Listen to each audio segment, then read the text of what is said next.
All right. Hey. Welcome back. Welcome back. All right. I was thinking this yesterday. I was like, hey, happy day.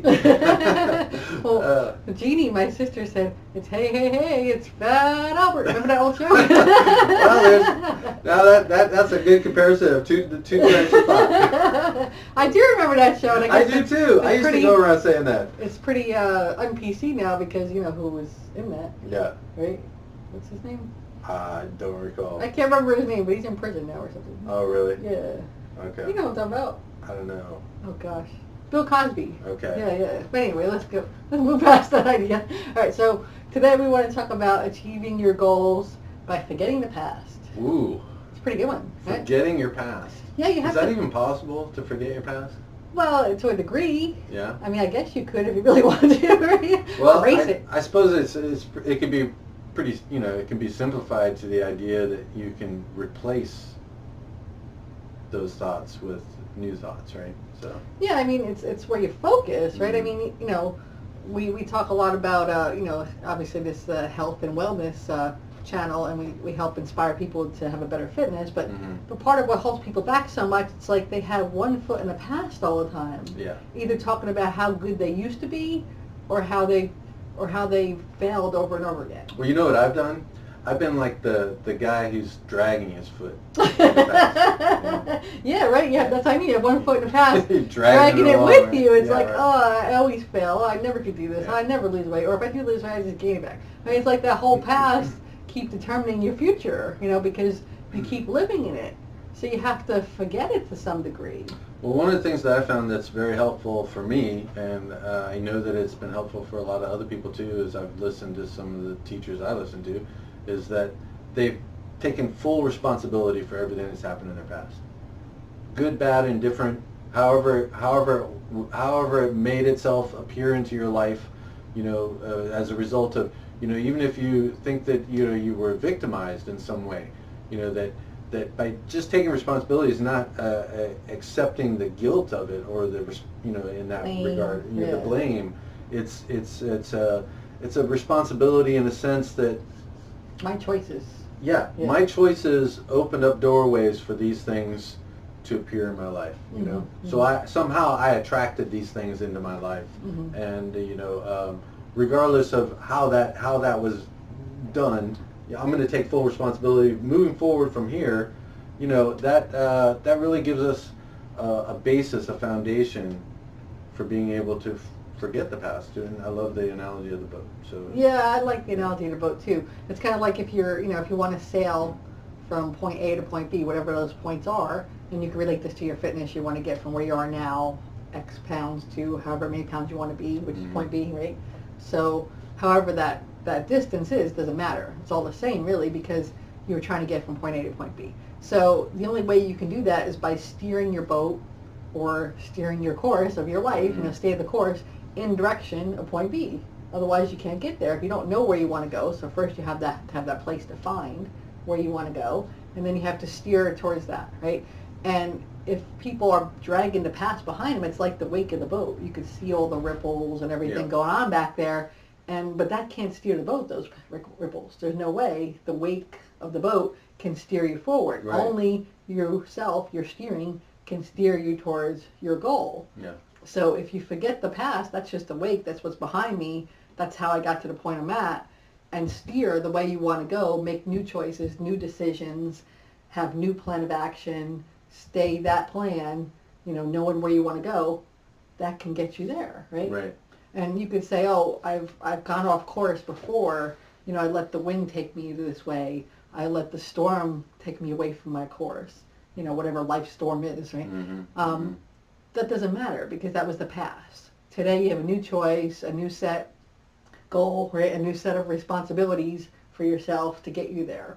And, it's all that focus. If you know where you want to go and you focus to it, it's like that story I heard about the guy who took the kids, camping, right? Not camping, water rafting. Every year the summer camp would go rafting, whitewater rafting. I'm trying to say that, right? And one day they went there and it was a really bad storm, right? It was a stormy day or very rough waters. And the teachers are like, oh, I don't think we should do this. We should just go. And the guide said, hey, I can do this. I know where we want to go. I can get you there because I'll steer us. And he said what he's done and he's learned over time about steering people to the right way is if he would yell out. Now he's the guide, right? So he yells out where everybody rows towards, right? Mm-hmm. And he would yell out, "Look out for those rocks on your right." If he did that, everybody would steer towards those rocks and end up capsizing the boat and knocking it over. Right. Or he'd say, "Oh, this is a bad one coming up. Avoid those branches on the left, whatever." People would go towards it. Mm-hmm. So he was steering in the wrong way. So he doesn't do that anymore. So he says now what he does is he takes his finger and he points, "Steer there," which will be right past the rocks. Nobody will even notice the rocks because they're going towards where he's pointing. Okay, we're going to go there. I don't have to worry about anything else. Right. And then they steer that way and they get right past the rocks. They don't capsize. That's powerful, yeah. Yeah, so by knowing where you want to go and just saying, "I'm going there." I know you're not supposed to point nowadays. You're supposed to do this.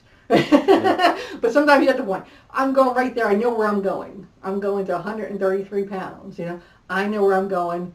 I just have to steer there, focus on that, right? Mm-hmm. And not let my past problems, my past struggles, my past obstacles get in my way." Or even whatever comes up as an obstacle in your future. Mm-hmm. You've got control of the steering of the direction of your boat. That's right. Yeah, exactly. You have control. You're the one that can do it. So, and part of that is you have to believe, right? Mm-hmm. Like you were saying yourself, you have to believe that place exists that you're going to. Belief is definitely important. One of the things that I've realized too, though, is that even with some belief, there's always along with that is the opportunity for an element of doubt. And so what we need to do is we need to have a really strong and unmovable, unshakable sense of certainty of knowing that we are going to get to that destination. Mm-hmm. Yeah. And one of the ways that you can do that, I think, is by visualizing that, like you were saying, right? Yeah. Visualizing that, and then not just visualizing it, "Oh, it'd be nice to be that way, someday." Mm-hmm. 'Cause that's not really good, right? You have to visualize it with that sense of certainty, like get the results now in your mind. Mm-hmm. Just picture yourself in the size 3 or whatever you want to be, right? Picture yourself there now, whether you've been there or not. You can picture what you look like, what you're going to feel like, the feelings. That's going to anchor it in you. That's going to right? definitely anchor it in you. You need those feelings of the visualization, too, of how good you'll feel when you could fit into that size. And it's going to feel so good, and you're going to feel so proud of yourself. Yeah. And you're going to go to your family reunion or your child's wedding or your cousin's second removed wedding, whatever. And you're going to feel like $1 million, that you feel comfortable in your own skin and you're healthy and you can move around and dance on the dance floor and you feel good about yourself, and you have that health. Yeah, and it works for anything, but even when we go to work out or anything like that, I visualize before I work out too. Before the end result that you want. Yeah. We've been working on that a lot lately, right? Where like right now I'm trying to work on my bench press. Yeah, right. Yeah, so I'll visualize doing like the last couple reps. I'm trying to get to 12 today or whatever. I'll visualize 10, 11, 12, and it's easy and it's fun, and I did it, and I'm so proud of myself, and I've had to push hard to make it up there, and maybe even groan and moan, but I did it, right? And as long as you do that, you practice in advance and get the results in advance, it's so much more likely that you'll get right to that number you thought of. Right. Right? I mean, it's amazing. Yeah. It's that knowing, like you said, that you can do it, and you visualize it and you feel it in your body and your mind. Your mind doesn't know the difference between what you vividly imagine and reality, right? Right. So that's the whole thing, is to train it. The battle is in the mind. So so much of working out is in the mind. So much of everything that we do is about what we're thinking, how we choose to feel, and then what actions we're going to take as a result of those beliefs and that sense of certainty or uncertainty that we have, and if we have doubt, and that idea that you're pressing forward and you keep hitting resistance, and you hit that wall and you feel like you can't go any further than where you are, and that limiting belief that you have, I know because I've experienced it, and I'm still in a lot of ways practicing to push through some of the limiting beliefs and resistance that I find that I have to deal with in my own life. And that reminds me of the of the plant, but I know you want to take a break. Yeah, take a quick break, and then we can go back to that. That's a great story, right? That is a great story to come analogy, back to. Yeah. All right, so excellent. we'll see you right after this. Excellent.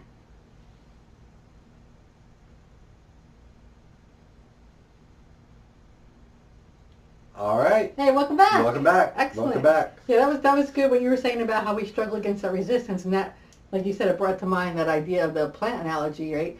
I mean, this is a great analogy for life, because we often give up right before we would have gotten to past that resistance. I can't even count the number of times. Yeah, I have it too. Last time, right? I have. So it's like I should have forgotten all those times that I did. Yeah, but Patrick, is like thinking about, like that one Japanese, is it a Japanese bamboo, I think it is. Right. I remember that story. Yeah. It takes 5 years for it to come up, but once it comes up out of the ground. Yeah, once it comes up, and I don't remember the exact numbers. I should have looked it up beforehand. But once it comes up, it grows like an incredibly fast rate. Right. It's a huge bamboo, right? But for 5 years, nothing happens. You're watering it. You're taking care of the plants. You're letting it grow. You're watering some make dirt. Sure it's got plenty of light. You're taking care of the soil. Your neighbors are looking at you and say, "What are you doing? What are you doing? There's nothing there." Yeah, it's just a bunch of dirt. Why do you keep watering that dirt? Yeah, exactly. And how many people would have gave up? And how many people would listen to people that would say those kind of things? That it's coming. Yeah. All the people that are the naysayers. Yeah, so you're going to have naysayers in your life too. So that's another thing that you're going to have to battle against. Not just about your own doubts, but the doubts of other people. And if the good opinion of other people is something you definitely want to be wary of. Yeah. Totally. And so go ahead. Finish. So anyway, so you're planting. You're sowing the seed. You're fertilizing the ground. You're watering it. You're taking care of this dirt. Just dirt forever. And way down here is this seedling, and it's growing at this very small snail's pace, right? Yeah. For 5 years, and it's coming. And what if you gave up at 4 years and 11 months? You're like, this thing's never going to grow. Yeah. What if what if that point you took a shovel and you just dug it up? And it was so close to coming up, and since you stopped taking care of it and keep going with it, it just dies down. Yeah. And that's like so many things in our lives, our health goals, our fitness. Any goal that we have in life is that we'll work on it. We don't see the plant breaking through the soil, and we just give up right before it was about to go through. That little bit of resistance, if we just kept going, right, we would pass that resistance, we could have made it. Yeah. And what you said before about the naysayers, sometimes, and this is so true in families with weight loss and things like that, families and friends will sabotage you, and it's not because they don't love you and they don't want to see you achieve, but it's because they may not even realize they're doing it because you're leaving them behind in your new habits, right? I mean, if you're a married couple, whatever, and the one person decides they're going to get healthy and going to work out and going to do everything, and they start going to the gym and eating better, whatever, and the other person's going to buy pizza and junk food more because they're not doing it, and they feel like you're leaving me behind, So subconsciously, they may sabotage you because they don't want to be left behind. So you're going to have to pull them forward with you or whatever, maybe. I don't know. But, sometimes that happens, that our friends and family or loved ones sometimes, just don't want to be left behind because they see you changing and they're not changing with you. Right. So either they have to step up and start changing too, or they have to figure out a way to pull you back to where you were before because they don't want to be left behind. You have the choice of whether or not to allow that to happen or not. Yeah, you have to be stronger than that resistance, right? We have to pull it forward and, strengthen your belief to believe that know that you're going to have impact and inspire them to want to change, to have a desire to change as you're changing. Now you can become the person that inspires that person. Now that you're inspired. Right? Yeah. So you've grown through that resistance and you've caused a lot of other people to grow along with you. Yeah, exactly. Now you become the leader in your family, whatever, getting everybody else healthy. These are the foods we're eating now. Not having anything else in the house. You can decide that, right? Because it's tough. It's tough to make a decision to change. I mean, it is. It can be kind of scary sometimes. And one of the things that we've learned too is that when you're feeling a lot of stress and anxiety and you're unfocused and you're not at peace within yourself, then you are really, not operating in the best state of mind. Oh yeah, totally. So that means that you have to take responsibility for how you're feeling, and make a decision on whether or not this is this is going to keep me on the path toward achieving my goals, or or what is it that I can do now that I do feel this way? And recognize and notice how you feel, and know that you can. This happened to me the other day. I was feeling kind of anxious and out of sorts, and I noticed that I was feeling that way, and I remembered the some of the things that I've talked about here, and I've learned. It's just simply start affirming and talking about things that you appreciate and are grateful for. Yep. And I started saying these things out loud right there in the car, and talking about Nobody knows, right? Yeah. Next thing you know, man, I had totally forgotten what it was. So if you're looking for ways to forget what's behind you, and you can start right now in the moment of wherever you are. Yeah. And you can start forgetting that by putting into practice some of these ideas of changing how you feel, what you're thinking, or what actions you take. Yeah, because it's all that focus. Where focus goes, energy flows, right? I mean, so if you focus on the things you're grateful for and the compelling future that you want to get to, you're going to drive towards that, because we are totally the sum of all the choices we make. Yeah. I mean, we may not realize it because they're small choices, right? But every day, powerful. It's so true. Every day you have a choice. Did I get out of bed and I, did a little exercise? Did I do 15 minutes or something? Right. Or did I get out of bed like, I don't want to move, and just like slept the extra 10, 15 minutes that you would have got up and exercised? Right. And you start your day that way with low energy, and now part of you is like ashamed of yourself that you didn't work out, or maybe not ashamed, but disappointed in yourself, and you're like, tomorrow. You know what I mean? And tomorrow never comes. So that was the first choice. And then since you didn't work out, now you feel a little tired, a little less energy. Now we have a donut at work because they're there, and that's going to give you a sugar rush because you're feeling kind of drained, right? We're always looking for that quick fix or something. Yeah, I got to get this fixed so I can get back on track. And then really it's taking us closer to the crashing into the wall, which I love that idea. If you're racing a car and Tony or the Robbins boat too, yeah. And you see yourself heading towards the wall, and you keep focusing on hitting that wall, you're going to hit that wall. So, that's right. I mean, if you have to look away from where you want to go. Yeah, you got to put that past behind you, or whatever those thoughts are that are clouding your vision from seeing where it is that you want to be. That's right. Yeah, you have to focus on what you want. So like I was saying though, that second choice then was to eat a donut. And you could have chose at that point, oh well, I didn't work out. Instead of taking that donut and getting energized, I'm going to get up right now and walk around the building and get some energy. Yeah. So that was the second chance you had to refocus and re-steer your ship right there. And then lunch is that third chance, right? Now everybody's going to Superburger, whatever. You have a choice. No, I'm going to go get a salad. I'm going to eat the food that I packed for myself instead of going with these people. And now you have that choice to make. Yeah. And it's all like these small choices throughout your whole day. Yep. And now, there's a break in the afternoon between clients. Can you take a couple minutes to do, 5 or 10, 15 minutes exercise to energize yourself? Or are you going to sit there, work on some paperwork, be tired, and eat a candy bar? Wow. That's another choice. Yeah. And then after work, are you going to go to the gym, or are you going to go home and sleep? Or are you going to go home and start working out in your workout room? You have all these series of choices throughout your whole day. Did you take the elevator? So many opportunities to change. All these little opportunities change that course. If we're focused on how do I get more exercise and how do I be healthier, if you keep that focus, each one of these choices, you're not only going to make the better choice, but you can actually see it, because sometimes we forget. Right. Wow, that just reminds me of the other part of this whole idea of goal setting that we're practicing too. Is it something that you're going to try? Is it something that you're going to, give it your best shot? Or is it something that you've determined with certainty in your mind that it is a must? Yeah, it is something you must powerful. do. Yeah.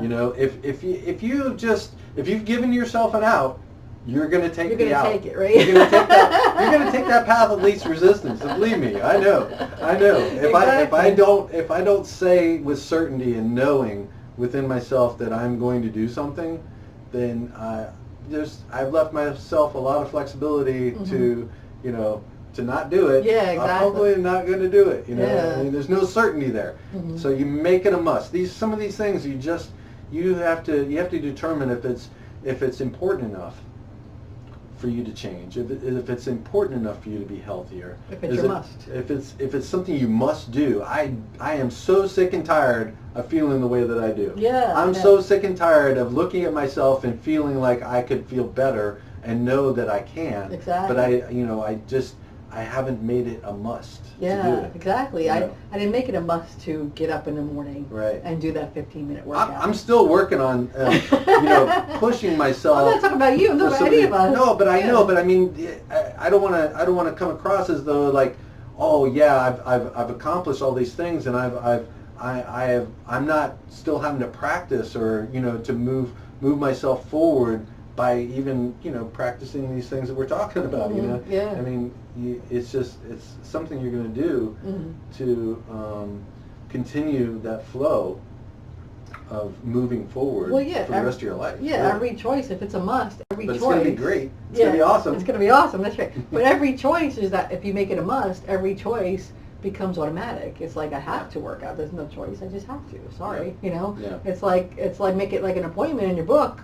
I have to get up to work out. Otherwise, I know what the future is. More of the same, which I don't want. Yeah. I must change. But the other thing is notice also what I've started to notice too is notice that other voice that's saying, oh, you don't need to do that. Really, don't push yourself to do that. Oh, take the easy way out. Notice that voice and don't listen to that one. Yeah, we all have that. Yeah. Yeah, it's the automatic negative talk and all that we do it ourselves. Right? You'll find that that's the same voice that's pulling you in to these situations where there's conflict, where there's disgruntled feelings, there's discontented feelings, there's a stress and anxiety. It's that same voice. Yeah, but like you said, it's always discontent. It's kind of like that old cartoon they would show. All these different cartoons I remember, where they'd have like the angel sitting on one shoulder and devil sitting on the other shoulder, talking to you, right? It's like every choice you make is putting you towards your goal or taking you away. So if you think about it that way, and you stay focused on that goal, you're going to make the right choices. You just have to keep reminding yourself every day what you want and why you're doing these things. Every time I work out my clients, I'm like, why are we doing this? Because I want to look good in my bathing suit, they'll say, or because I'm losing the weight, because I don't want to go on blood pressure medication, I don't want to go on diabetes medication. All these different reasons that they have, you have to keep reminding them. It's like, that's why you're doing it, right? Yeah, that's why we're doing this. Okay, then let's go, let's push. Well, here's another powerful aspect of that we've been learning and we're practicing and implementing too, is that the things that you visualize and focus on are really important, and the way that you construct those thoughts in your mind are really important too. So if you're thinking, I don't want more debt, or I don't want to gain more weight, in a sense you're almost in reverse attracting that which you are saying that you don't want. Yeah. So what you need to do is you need to look at what it is that you do want. It's like, don't focus on hitting the wall. Don't focus on the rocks, whitewater rafting. Focus on where you want to go. So, if you don't want to hit that wall, so you don't focus on not hitting the wall. Yeah, exactly. You focus on not hitting the wall by not looking at the wall. Yeah. So you focus on the target that you do want, and focus on visualizing not only what that looks like, but and feel that in your body, in your mind. To really ground it. Yeah, anchor it within you, totally. Yeah. So that you have a sense of certainty that is unshakable, unmovable. That's the key right there. Yeah, that's it is key. Yeah, it is yeah. key. And that's something that we're learning to know more about, and I guess that's going to be something we probably talk more about next week. Oh yeah, because goals are a really big thing. Next week we'll talk about how to create a bigger, brighter future. Yeah. By making your plan that way, right? So that's what we'll focus on a little bit more next week. Wow. So good stuff. Yeah. Wow. Hopefully this helped you. Yeah. Man, I'm ready to keep going throughout the rest of my day. Excellent. Yeah, go work out right now. Yeah. Do whatever you got to do. Make it a must and push yourself. If you hit resistance, know that you still have a sense of certainty that's anchored you on the direction that you're going, and that you can push through whatever it is that you're facing. Keep sowing those seeds, keep planting those seeds, and keep going forward, and focus on what you want. Nice. Beautiful stuff. Good job. Good All right. job. All Thank right. you. We'll see you next Good week. work. See you next week. All right. Bye. Bye.